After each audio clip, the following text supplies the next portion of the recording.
Sir, बरेच project असे आहेत की जे रखडून ठेवलेले आहेत किंवा बिल्डरना अगदी एवढी फसवणूक केली की 10-10, 15-15 वर्ष लोक स्वतःची जागा देऊन आता दुसरीकडे राहतात. आणि अशा लोकांनी जर समजा रेराकडे तक्रार केली बिल्डर विषयी किंवा ज्याचा प्रोजेक्ट आहे त्याच्याविषयी, तर रेरा यावर काही कारवाई करतात? आता हा तर अत्यंत गंभीर प्रश्नच आहे. 10-15चे प्रोजेक्ट आहेत. म्हणजे जेव्हा महारेराचा आपण रेकॉर्ड बघतो जवळजवळ 50,000 प्रोजेक्ट पूर्ण झाले, रजिस्टर झालेले आहेत. त्यातले जवळजवळ 15,000 प्रोजेक्ट पूर्णत्वाला गेलेले आहेत, म्हणजे कंप्लीट झालेत, तर काही विषय येणार. परंतु जवळजवळ 12,000 ते 13,000 प्रोजेक्ट हे लॅप्स झालेले आहेत. लॅप्सचा अर्थ काय की मी जी डेट दिलेली आहे त्या प्रोजेक्टमध्ये डेट रजिस्टर करायची असते, ती जी डेट दिलेली आहे त्या डेटला हा प्रोजेक्ट पूर्ण झाला नाही, त्याने एक्सटेन्शन सुद्धा कोणतंही घेतलेलं नाही आणि तो प्रोजेक्ट आता तसाच पडून आहे आणि ह्याला कित्येक वर्ष गेलेली आहेत. आता ह्याच्यामध्ये अवेअरनेसची जी आवश्यकता असते ना ती इथे असते. आता लोकांना काय वाटतं की आपण पैसे गुंतवले, आता बिल्डर नाही जागेवर, ऑफिसमध्ये कोण भेटत नाही, कोणाला फोन केला तर कोणी उत्तरं देत नाही, जागेवर गेलं तर काही काम चालू नसतं, सगळं बंद ठप्प पडलेलं आहे, मग करायचं काय, कोणाकडे जायचं हे लोकांना कळत नाही. लोक तक्रार करतात, तक्रार केलं तर हिअरिंगला पण हजर राहत नाही.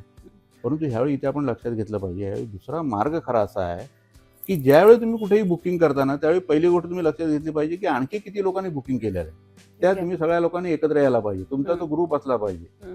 आणि तो जर ग्रुप तुमचा असेल तर सेक्शन 7 म्हणून जो आहे या सेक्शन 7 खाली तुम्ही तक्रार केली पाहिजे. लोक काय करतात, आजही प्रोजेक्ट बंद असेल, बरीच वर्ष झालेत, तर लोक जाऊन तक्रार करतात. कोणती तक्रार करतात, तर माझे पैसे मला परत मिळावे. मग त्याच्यामध्ये केस होईल, वॉरंट होईल, अरे पण बिल्डर जागेवर नसेल किंवा तो कुठे ॲब्स्कॉन्डिंग झालेला असेल, तुम्हाला कोण पैसे देणार. त्याच्यापेक्षा सोपा मार्ग असा असतो की तुम्ही सगळ्यांनी जर एकत्र आला तर सेक्शन 7 मध्ये सरळ सरळ तुम्ही तक्रार करू शकता की हा प्रमोटर काम पूर्ण करत नाहीये, ह्याला टर्मिनेट करण्यात यावं.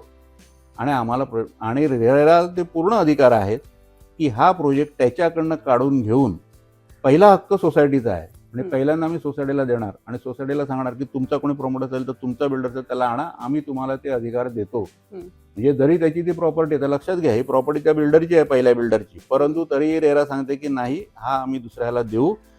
जेवढे फ्लॅट तुला त्यातनं विकून तुझा खर्च काढता येईल तेवढा तू काढ आणि त्याच्यानंतर काही फ्लॅट उरले तर तुम्ही ते त्यांना देऊ शकता, त्या पहिल्या बिल्डरला किंवा पहिल्या ओनरला, लँडलॉर्डला काय असेल त्याला देऊ शकता. परंतु सेक्शन 7 मध्ये टर्मिनेशन करता येतं. परंतु हे टर्मिनेशन करण्यासाठी काय आहे, पहिल्यांदा की आधी माहिती पाहिजे लोकांना. अनेक लोकांचं असं असतं बुकिंग केल्यानंतर दुसरे कोणी ते माहितीच नसतं त्यांना, प्रमोटर त्यांना काही माहिती देत नाही, तेही कधी काही करत नाहीत आणि मग नंतर कोणी एकमेकांना भेटत नाही, त्यामुळे ग्रुपने एकत्र लोक येतच नाहीत, लोक तक्रार करतात पैसे परत मागण्याची. कोणीही टर्मिनेशन तक्रार करत नाही आणि टर्मिनेशन तक्रार केली तर तुम्ही तसा निर्णय घेऊ शकता आणि कायद्याने अशी तरतूद केलेली आहे की सोसायटीला पहिला अधिकार आम्ही दिलेला आहे आणि सोसायटीला सरळ सरळ प्रॉपर्टी करता येते की तुम्ही फ्लॅट विकू शकता, पूर्ण खर्च काही तुमचं व्याजी सगळं असेल सगळं त्यातनं वसूल करू शकता आणि त्यानंतर काही उरलं तर तुम्ही त्याला देऊ शकता. हा अधिकार आणि हा याच्या विरुद्ध हायकोर्टामध्ये देखील केसेस झालेल्या आहेत, परंतु हायकोर्टाने देखील ही बाजू मान्य केलेली आहे की प्रोजेक्ट पूर्ण करणं हे महारेराची प्रामुख्याने जबाबदारी आहे, त्यामुळे ती अशा पद्धतीने पूर्ण केली पाहिजे. परंतु ग्राहकांनी त्यासाठी एकत्र येऊन हे करणं आवश्यक आहे, त्यांना ते परिश्रम घ्यावे लागतील, त्याच्यामध्ये थोडी मेहनत आहे, कष्ट आहे.